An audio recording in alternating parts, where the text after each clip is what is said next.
Assalamualaikum warahmatullahi wabarakatuh. Yang saya hormati Ibu Haji Syamsiah Badrudin, selaku dosen pengantar ilmu sosiologi. Perkenalkan, nama saya Andin Syifullah, mahasiswa Universitas Nasional, Fakultas Ilmu Komunikasi. Di sini saya akan mempresentasikan salah satu materi yang saya ambil, yaitu kelompok dan organisasi. Langsung saja di sini terlihat poin-poin yang saya bahas. Yang pertama, definisi kelompok sosial menurut para ahli. Kedua, syarat dan jenis kelompok sosial. Ketiga, ciri-ciri organisasi sosial. Keempat, jenis-jenis kelompok sosial. Kelima, organisasi sosial. Dan yang terakhir, macam-macam organisasi sosial. Topik yang pertama akan saya bahas yaitu kelompok sosial menurut para ahli. Salah satunya Surjono Sukanto. Kelompok sosial adalah himpunan atau kesatuan-kesatuan manusia yang hidup bersama karena saling berhubungan di antara mereka secara timbal balik dan saling memengaruhi. Yang kedua, Paul B. Horvon. Kelompok sosial adalah kumpulan manusia yang memiliki kesadaran akan keanggotaannya dan saling berinteraksi. Definisi umum kelompok sosial yaitu kumpulan manusia yang memiliki kesadaran bersama akan keanggotaan dan saling berinteraksi. Mengapa sih dibentuknya kelompok sosial? Nah, di sini saya mengambil alasan menurut salah satu ahli, yaitu J. Masionis, yaitu untuk menjaga individualitas mereka, para anggota kelompok sosial mengidentifikasikan atau menentukan diri mereka sebagai kami, menjadi bagian dari kelompok. Orang-orang di seluruh negara dengan status yang sama, seperti wanita, pemilik rumah, tentara, jutawan, lulusan perguruan tinggi, Katolik Roma, dan tidak grup tetapi kategori. Meskipun mereka tahu bahwa orang lain juga melakukan hal yang sama. Ada 5 jenis kelompok sosial. Yang pertama, kelompok sosial primer dan sekunder. Kedua, kelompok sosial formal dan informal. 3, in-group dan out-group. 4, kelompok referensi dan membership. Dan yang terakhir, kelompok sosial tidak teratur. Lalu, yang pertama, kelompok sosial primer dan sekunder. Definisi kelompok sosial primer dan kelompok sosial sekunder. Kelompok sosial primer adalah kelompok sosial yang antar anggota bisa mengenal secara pribadi dan akrab. Kelompok sosial primer disebut juga sebagai face-to-face group karena mempunyai hubungan interaksi sosial intensif. Kelompok sosial sekunder adalah kelompok sosial yang memiliki jumlah anggota yang besar, tidak saling mengenal, dan interaksi sosial di dalamnya tidak selalu dilakukan secara langsung.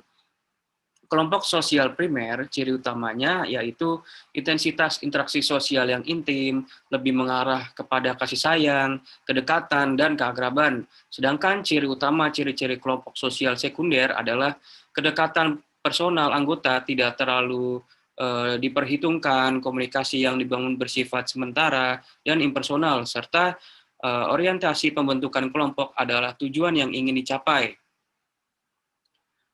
Contoh kelompok sosial primer dan kelompok sosial sekunder. Yang pertama, ada kelompok sosial primer, contohnya keluarga inti dan keluarga besar. Yang kedua, kelompok sosial sekunder, contohnya partai politik, perseroan terbatas atau PT, dan koperasi.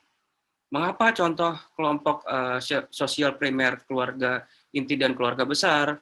Karena tadi saya sudah menjelaskan ciri utamanya lebih mengarah kepada kasih sayang. Lalu contoh kelompok sosial sekunder adalah partai politik PT dan koperasi sebab orientasi pembentukan kelompok yaitu dengan tujuan yang ingin dicapai. Lalu yang kedua ada kelompok sosial dan informal. Definisi kelompok sosial formal dan informal. Kelompok sosial formal adalah kelompok sosial yang terbentuk secara resmi demi mencapai tujuan tertentu. Kelompok sosial formal mempunyai sistem kerja yang jelas dan mempunyai program kerja yang dibangun dalam sistem hubungan kelompok formal. Kelompok sosial informal adalah kelompok sosial yang tidak mempunyai struktur dan organisasi yang pasti. Kelompok sosial informal biasanya terbentuk karena pertemuan yang terjadi secara berulang-ulang. Contoh kelompok referensi, kelompok sosial formal, kelompok sosial informal bersifat tidak resmi, artinya tidak terikat pada aturan hukum tertentu. Contoh kelompok sosial formal dan kelompok sosial informal. Kelompok sosial formal contohnya sekolah, lembaga, pemerintah, dan perusahaan. Yang kedua, kelompok sosial informal. Contohnya teman sebaya dan kelompok arisan. Lalu, kelompok sosial in-group dan out-group. Definisi kelompok in-group dan out-group. Yang pertama ada in-group, kelompok sosial tempat seseorang individu mengidentifikasikan dirinya sebagai kita atau kami. Yang kedua, out-group, kelompok sosial di luar in-group atau di luar kita. Kelompok di luar in-group biasanya disebut sebagai mereka. Contoh kelompok sosial group dan kelompok sosial out-group. Yang pertama ada kami adalah mahasiswa Universitas Nasional. Yang kedua, mereka adalah mahasiswa Universitas Indonesia. Lalu, kelompok referensi dan membership. Definisi kelompok referensi dan kelompok membership. Yang pertama, kelompok referensi. Kelompok yang dijadikan acuan bagi seseorang. Kelompok referensi sering dijadikan acuan dalam menilai kelompok lain. Yang kedua, kelompok membership. Kelompok yang di dalamnya individu secara fisik menjadi anggota kelompok tersebut.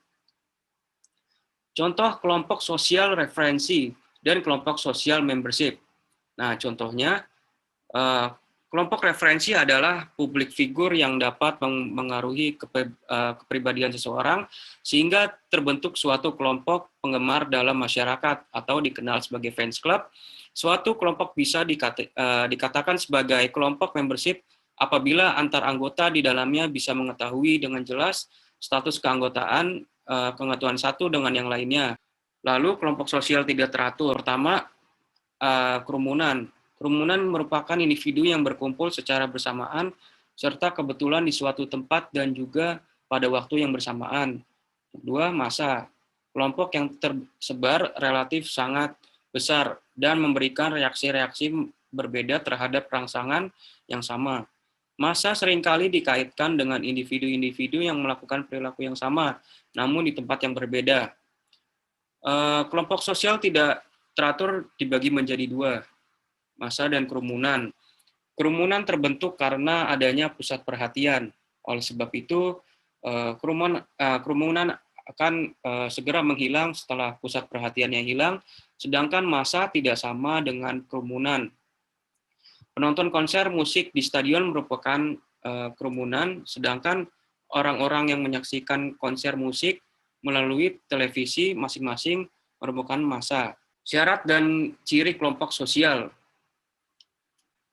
3 kriteria suatu kelompok menurut Robert K. Merton. Yang pertama, memiliki pola interaksi. Yang kedua, pihak yang berinteraksi mendefinisikan dirinya sebagai anggota kelompok. Yang ketiga, pihak yang berinteraksi didefinisikan oleh orang lain sebagai anggota kelompok. Syarat kelompok menurut Surjono Sukanto. Ada 4, yaitu yang pertama, adanya kesadaran sebagian bagian dari kelompok yang bersangkutan. Yang kedua, ada hubungan timbal balik antar anggota yang satu dengan yang lainnya dalam kelompok itu. Yang ketiga, ada suatu faktor pengikat yang dimiliki bersama oleh anggota kelompok sehingga berhubungan di antara mereka bertambah erat. 4, memiliki struktur kaidah dan pola berperilaku yang sama. 5, bersistem dan berproses. Lalu organisasi sosial. Pengertian organisasi sosial itu cara-cara berperilaku masyarakat yang terorganisasi secara sosial. Dan ada juga unsur-unsur kelompok sosial, lembaga sosial, dan peran. Lalu, ciri-ciri organisasi sosial yaitu yang pertama ada pembagian kerja, kekuasaan, dan tanggung jawab komunikasi. Yang kedua, ada pergantian tenaga atau kaderisasi bila ada individu yang tak mampu menjalankan tugas-tugas organisasi. Yang ketiga, ada satu kata beberapa pusat kekuasaan yang berfungsi mengawasi usaha-usaha organisasi serta mengarahkan organisasi dalam mencapai tujuan. Ada 3 macam-macam organisasi sosial, yaitu organisasi normatif adalah pihak elit menjalankan organisasi atau mengawasi anggota lebih dominan menggunakan kekuasaan normatif atau persuasif. Bentuk partisipasi anggota yaitu dengan komitmen moral. Contohnya partai politik.